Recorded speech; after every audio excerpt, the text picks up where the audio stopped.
আল্লাহ বললেন হুরুল জান্নাহ, জান্নাতের হুরপরীরা থাকবে পুরুষদের জন্য। জান্নাতের হুরদের কোনো পিরিয়ড হবে না, মাসিক হবে না।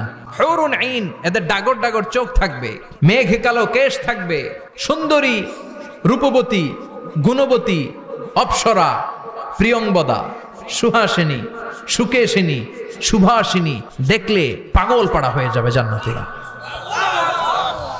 যারা জান্নাতে যাবে আর যারা জাহান্নামে যাবে তারা কখনো সমান নয়। যারা জান্নাতে যাবে তারাই হচ্ছে সফল কাম। সুবহানাল্লাহ পড়েন। এখন সিদ্ধান্ত আপনার নিতে হবে, আপনি কই যাবেন, আমি কই যাব। আল্লাহ তো বলে দিলেন, the people of heaven and the people of hellfire are not equal. The people of heaven gained the ultimate success. সর্বোচ্চ সফলতা অর্জন করেছে তারা, জান্নাতি হয়েছে যারা। ঠিক কি না? সফলতার মানদণ্ড আল্লাহ কোরআনে অনেকগুলো দিয়েছেন। কোথাও বলেছেন قد أفلح المؤمنون الذين هم في صلاتهم خاشعون, সফল হয়েছে তারা, ঈমান এনেছে যারা। আবার কোথাও বলেছেন قد أفلح من زكاها وقد خاب من دساها, নিজের আত্মাকে পরিশুদ্ধ করেছে যারা, সফল হয়েছে তারা। আবার সূরা হাশরের 20 নম্বর আয়াতে আল্লাহ বললেন জান্নাতে ঢুকতে পেরেছে যারা, সফল হয়েছে তারা। জান্নাতে ঢুকতে, কোন রকম ঢুকতে পারলেই সফল। এটাই তো আমরা চাই। আমরা কি চাই? জান্নাত চাই। চিল্লায় বলেন কি চাই? এজন্য আলটিমেট সাকসেস যদি অর্জন করতে চাই আমাদেরকে জান্নাতি হতে হবে, আমাদেরকে বুদ্ধিমান হতে হবে, যোগ বিয়োগ দিয়ে হিসাব কষে আমাদের পা ফেলতে হবে।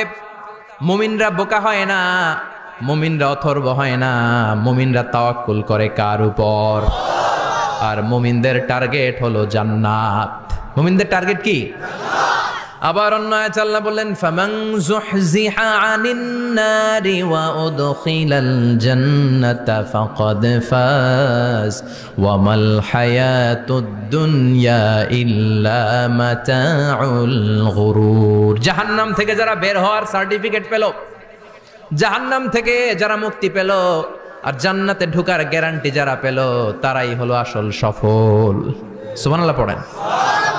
তাহলে সফলতার মানদণ্ড সূরা হাশরের 20 আয়াত থেকে বোঝা গেল জান্নাতে যারা ঢুকতে পারবে এরাই সফল। ঢুকতে চাই তো আমরা? এত আস্তে ইনশাআল্লাহ? সবাই জান্নাতে ঢুকতে চাই তো ইনশাআল্লাহ? আল্লাহ বললেন ফারিকুন ফিল জান্নাহ ওয়া ফারিকুন ফিস সাঈর, সবাই কিন্তু জান্নাতে ঢুকবা না, কারণ জাহান্নামও আছে না নাই? ওইটাতেও কিছু ঢুকার দরকার আছে না নাই? কিন্তু আমরা ঢুকতে রাজি না। আজকে যারা আসছে আমরা সবাই কই ঢুকতে চাই? কথা কন। জান্নাতে ঢুকতে চাই। তো জান্নাতে ঢুকার জন্য কিছু আমলের দরকার আছে না নাই? কোরআন মানার দরকার আছে না নাই? আল্লাহর দেয়া বিধানগুলো জীবনে, সমাজে, ফ্যামিলিতে বাস্তবায়নের দরকার আছে না নাই? আল্লাহর দেয়া সবগুলো বিধান মেনে আমরা যেন জান্নাতের অধিবাসী হতে পারি, আল্লাহ তৌফিক দাও। আল্লাহ জান্নাতে তোমার পাশে আমাদের জন্য ঘর বানিয়ে দিও। আর জোরে পড়েন আমিন। আসেন, এই যে জান্নাতে আমরা ঢুকতে চাই, আল্লাহ কিরকম চমৎকার সুন্দর জান্নাত আমাদের জন্য তৈরি করে রেখেছেন। কোন জান্নাতে আমরা ঢুকবো, জান্নাতটা কেমন, দেখতে কেমন, এটার বর্ণনা কেমন, কোরআন থেকে শোনার দরকার আছে না নাই? শুনবেন? শুনবেন? কষ্ট হচ্ছে না তো? আসুন আমরা শুনি আল্লাহ তাআলা জান্নাতের ভেতরে আমাদের জন্য কি নাজ নেয়ামত তৈরি করে রেখেছেন। আমরা মহাবিশ্বের মহাবিশ্বয় মহাগ্রন্থ আল কোরআন থেকে ধারাবাহিকভাবে আজকে শুনবো ইনশাআল্লাহ। পড়েন। রব্বুল আলামিন বলেন ফালা তা'লামু নাফসুম মা উখফিয়া লাহুম মিন কুররাতি আ'য়ুন জাযাআম বিমা কানু ইয়া'মালুন। কত সুন্দর জান্নাত আমি তোমাদের জন্য প্রস্তুত রেখেছি, তোমরা কল্পনাও করতে পারবে না, কল্পনাতেও আনতে পারবে না। ফালা তা'লামু নাফসুম মা উখফিয়া লাহুম, কত সুন্দর জান্নাত আমি রেখে দিয়েছি, পৃথিবীর কেউ এটা বলতে পারে না। কারোর ধারণার মধ্যে জান্নাতের ধারণা আসতে পারে কত সুন্দর হবে, কল্পনাতীত। জান্নাতের সৌন্দর্যটা কোরআনের আলোকে আমরা কিছুটা বোঝানোর চেষ্টা করব, কিন্তু আসলে জান্নাত কত সুন্দর এটা কি না দেখে বোঝা যাবে? কথা বলেন।